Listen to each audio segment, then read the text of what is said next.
Coming up in this video, I went to the indoor school at Edgbaston to witness a fielding, coaching, throwing masterclass with elite coach Cookie Patel, ably assisted by Warwickshire professional Oliver Hannon-Dalby.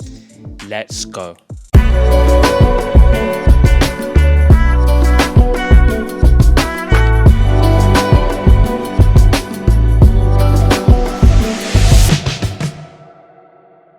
What I'm going to do here is just go through the kinetic chain, sequence of events that we use to throw a cricket ball.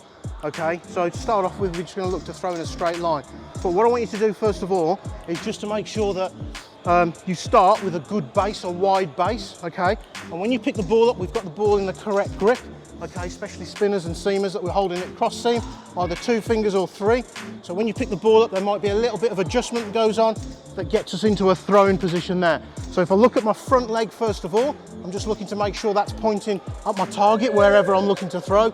Likewise with my front arm, which I'm going to help to generate some power as well, making sure I've got my thumb inverted, which allows me to bring my elbow into my body nice and tight. With my throwing hand, I'm just going to go, if I go here, you'll see that I've got, in essence, rabbit's ears, or I've got my fingers cocked back there, my wrist cocked back, just behind me. And you'll hear baseball players talk about the T, elbow to elbow, and the trunk, getting into that strong position there, which is really good. And then I'm just looking to make sure that everything goes in a straight line. So, the throwing starts with your back foot on the ground. So if you stand in this position now, if you're throwing, okay, anywhere you like, and if you just literally push the ball of your back foot into the ground, right, tell me what muscle groups you can feel. Quad, bum. That's it, okay, so those are the major muscle groups of the body and bigger than any other muscles in the body. So we'd want to use those to help us generate the power. So that kinetic chain starts in the back foot there, comes up through the body, and then we get the hips to turn, creating a little bit of twist in the trunk here, and then we have our shoulders go through, elbow, wrist, fingers, and the ball comes out. So if you just try that now, turn your hips in, but keep your shoulders. So if you think about a broomstick, both pointing at the target at the moment. So I want you to keep your shoulders where they are, get your hips to turn, so that hip, get that hip to turn. That's it, keep your shoulders where they are, and you can feel a little bit of tension in there, Just relax, relax. So that's what we're looking to do, so just go through the motion. So once the hips have gone, then the shoulders come through, and then the throwing arm comes through, okay? So again, want to be nice and low as we possibly can to the ground when we pick the ball up, throwing at the other end, okay? So all I'm going to ask you to do now is, we're going to throw 22 yards, because it's a nice easy number, but I just want you to start back there. Can I have the ball, please? I'm just going to bobble it into you, pick it up, and then you can take a step, and then throw it straight, aim for the stumps down there, please.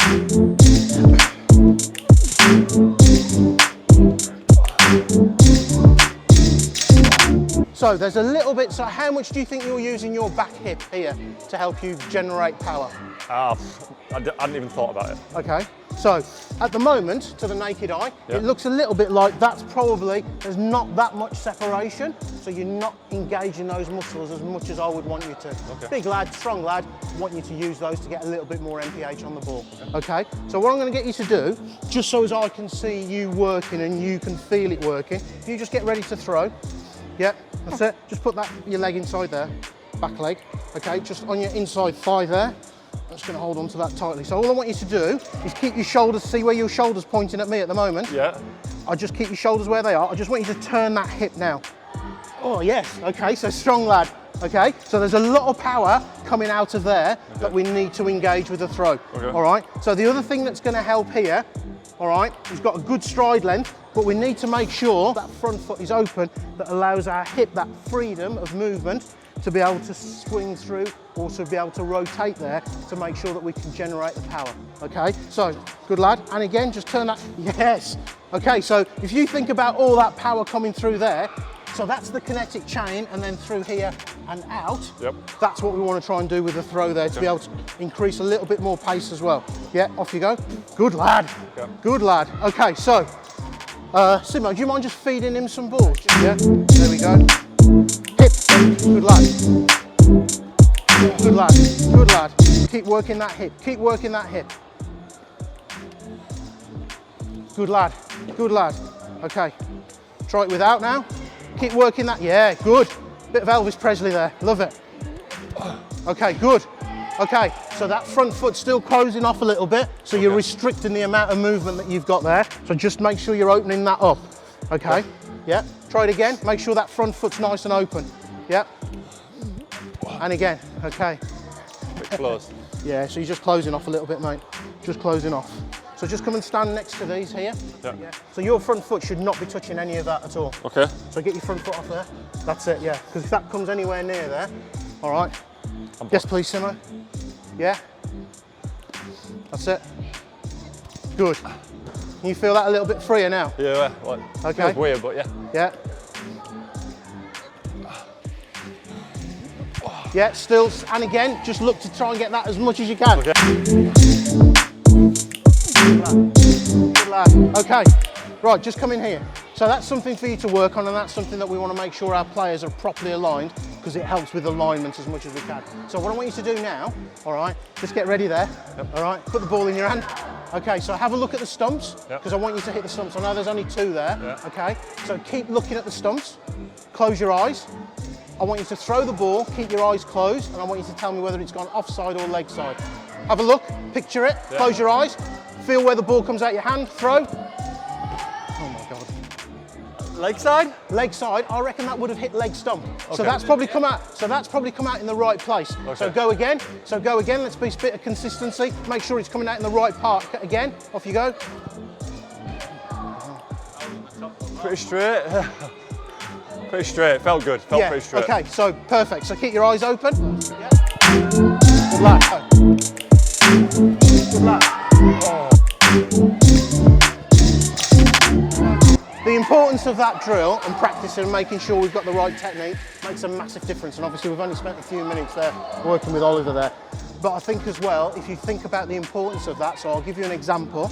If you think back a few World Cups ago, Glenn Maxwell was at mid-wicket, Dhoni was on strike, this is true. Yeah. Okay, Dhoni's hit the ball out to Maxwell at mid-wicket and decided to run. Maxwell's picked the ball up and he's set himself to throw at the bowler's end, but the 30-yard circle was literally in between his legs, so we know he's thrown it 30 yards. As he's picked the ball up, to the time the ball has hit the stumps, how long? 4 seconds? 5 1.2 seconds. Wow. Right? So from the time he picked the ball up to the time the ball came out of his hand, how long?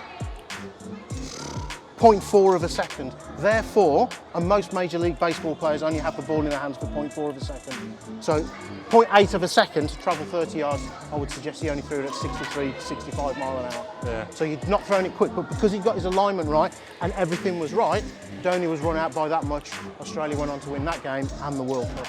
So the importance of that alignment is massively important. Massive. So the other thing you can do, just to help throwers, because we talk about arm circle, okay, and this is what baseballers do as well, and I quite like it. If you just put the elbow, your ball in your elbow like that, imagine you're thrown into that net. Yeah. If you go big, so you're thrown from the boundary, you're probably going to take your arm back really big there. So in theory, as I take my arm back, the ball should drop behind me. Yep. Do you agree?